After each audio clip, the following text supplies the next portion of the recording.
Happy 2020, everybody. I spent this new year out in Discord with my girlfriend, my fiance. Because we couldn't be together, we wanted to at least bring in the new year together somehow. So we Discorded.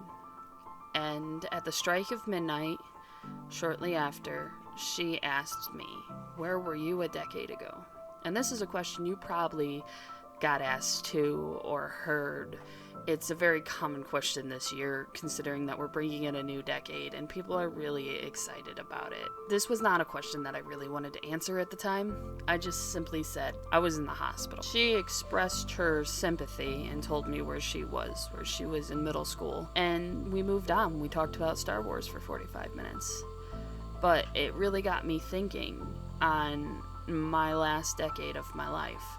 And even though it's really hard to look back on, I feel like I need to look back on it not only for myself, but for anybody out there that might be going through the same thing. So I'm going to look back on it and tell you guys the decade that completely changed my life. To start the story, I need to explain what happened at the end of 2009. The end of 2009, I was found dead on the hallway floor at 14 years old. Obviously, I'm not dead. I was saved by a firefighter. I had overdosed at 14 because I was so done with my life that I had tried to take it. And I was still in the hospital at the beginning of the next decade, recovering physically from what I had done to my body. And mentally, I was still considered unsafe to myself because I didn't wake up grateful that I was saved, even though I'm grateful now. I woke up angry. I was very angry and I didn't understand why people wouldn't just let me go. I didn't feel like I had anything worth living for. I had turned my back on friends and family and decided to take things in my own hands. That is how I started off 2010. It is definitely a far cry from where I am now. By the end of 2010, I was no longer where I was at. I was out of the hospital, where we were in Utah at the time. And I had packed all my things, my whole family did, and we had taken all our belongings in a pickup truck and moved across the country to Maryland for a new start. Which this wasn't the first new start that we had. I had moved over 30 times by the time that I was 14. And this was not even the first cross-country one. We had moved from Michigan, where I grew up, and gone to Utah only a few years before. In Maryland, I struggled. I didn't feel like I belonged. I made some connections, but I never really deeply connected with anyone. I still kept mostly in contact with one of my best friends, of wanting to keep privacy, let's just call him Steve.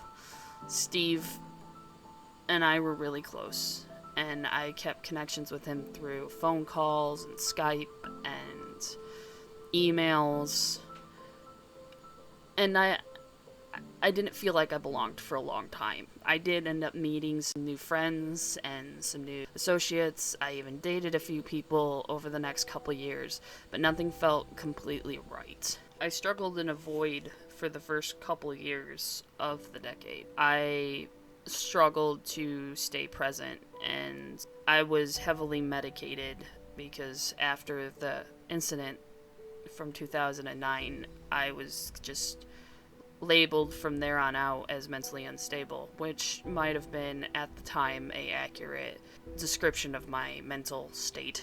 In 2011, I got a phone call from my mom, who I hadn't seen since I was 10 years old, and she told me my grandfather was dying of lung cancer. I packed my things and I went to visit her, and I never went back to Maryland, at least not at that point in my life. I turned 17 with her, reconnecting with her, my stepdad, and my baby brother, who's 12 years younger than me, and my grandfather. And I was struggling because it was much different with them than it was where I was at that time. It was also in 2011, the start of my senior year. And as I went back to school, it was another new beginning. I went to an alternative school that year, mostly because I was ahead of everybody else and I struggled socially and I didn't like big classes. And the alternative school was a place that could give me just the classes I need and had small classrooms. I met a lot of interesting people there, people that were trying to get their life together and people that had their life figured out, and just other people didn't want to see it. I ended up graduating at the end of 2011, a year early and in the middle of it, which was a miracle because I spent most of my senior year sick. I had become unbearably sick, and I would just put my head on the table and feel waves of nausea, and my body would give out on me. I was struggling from lithium poisoning. One of the medications I was on was making me incredibly sick. When I called my doctor, he told me to just simply stop taking my medication. This is not how you deal with lithium poisoning. What I should have done and gone to the hospital, because I could have killed myself by stopping my medication. And yes, it needed to come off, but it needed to be controlled when it came off. So if you think you're suffering from lithium, do not follow my example. Go to the doctor. Have them help you get off the medication. And if a doctor tells you to simply stop taking your medication, go to a different one. I was horribly sick just from stopping my medication, and I suffered side effects that lasted for years, including hand shaking, which was a horrible side effect for an artist to have. My hands would tremor nonstop, and it didn't actually get better till last year. That year, my friend that I had kept in contact with also passed away, Steve. He had been shot several times in the chest and left posed in his truck. And that was a very hard thing to grasp. After I graduated, I was not okay. I still struggled with everything. My body was doing flips from being medicated so heavily for years and just stopping one day. And I was grieving for people I had already lost and for my grandfather who was passing away. I moved in with my grandfather, and I stayed there until he died. I moved in with my great aunt about a week after he died. At this point, I was working at a fast food place up the road from my aunt, and I was just trying to keep things together. I had stopped talking to my mom when I had moved in with my grandfather. I was so confused, and the people that were around me weren't helping the situation. Honestly, if I have to look back on one thing that I regret more in the decade, it would be the fact that I didn't talk to my mom for almost a year during one of the hardest times in that decade. I lived with my great aunt for about almost a year. It was just under a year. But I started getting itchy feet again. It was something that I had developed growing up, where I moved so often as a child that now that I had entered adulthood, I hadn't realized that I could stop. So shortly after my 18th birthday, I packed all my things and I moved back to Maryland. And it was something I needed to do. I needed to learn the difference. I had been struggling so much with a family that had actually cared about me that I needed to figure out the difference between one that did not. I don't want to go into details out about anything, that's not what this is about, but I grew up in a home that was broken and offered little to no support. And that is where I went back to. We ended up in Delaware by the time I was 19. And then I got a job at a seasonal place for October of 2014. I was 20. and I was living in my car with my dog, and it was getting cold, and it was unreasonably cold. Maryland doesn't really get harsh winters, at least it didn't used to. Uh, it got so cold that year, and I was talking to my mom again over the phone. We would talk for hours and hours, and I feel like during that point in our lives, we got a better understanding of each other. And my mom had been put on a bunch of medication preceding my grandfather's death. She was grieving, and a doctor put her on so much medication. She was having so many side effects. Some days she would ask me if she was going to die. She felt so bad, and the doctors weren't helping. She would go back to the doctors, and they would just put her on more medication. I broke down one day. I had been living in my car for a while, and it, like I said before, it was getting cold, and I asked to come home. My stepdad, who I now consider to be my dad. So if you hear me say dad at any point in this video, I'm talking about him. He drove all the way from Michigan down to Maryland, helped me grab my things, and drove me back to Michigan, into the house that I am still living in, the longest I have ever stayed in one place. My dad was working so many hours back then, and my mom was sick. My brother, who is high-functioning autism, was going to public schools where they weren't really teaching him anything. He didn't know how to read, he didn't know how to know math, and he still struggles with these concepts today, but I don't think it's his condition, but more of no one giving him the time. I struggled with my mom and her medication. I did not think that it was helping her at all.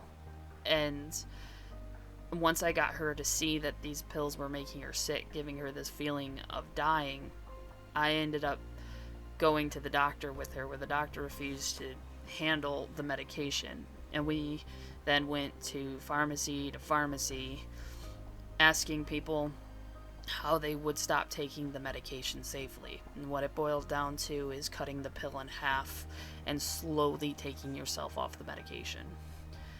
My mom is very grateful that she's off the medication now.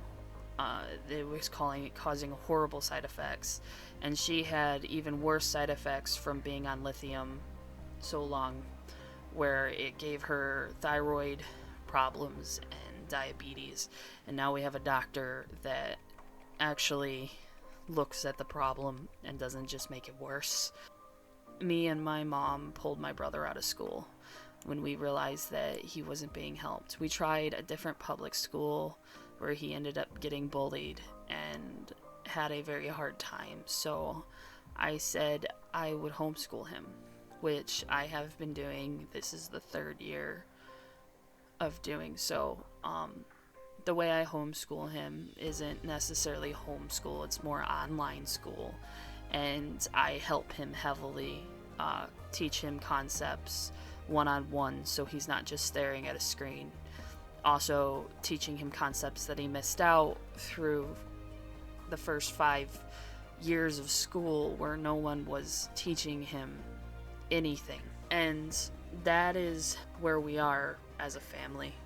There's been so many other things that have happened. In the holiday season of 2015, I met my fiance, and we have grown together, and it's been amazing. And now we're getting married this holiday season of 2020. We want to get married on our 5th anniversary of meeting each other. And that is just mind-blowing.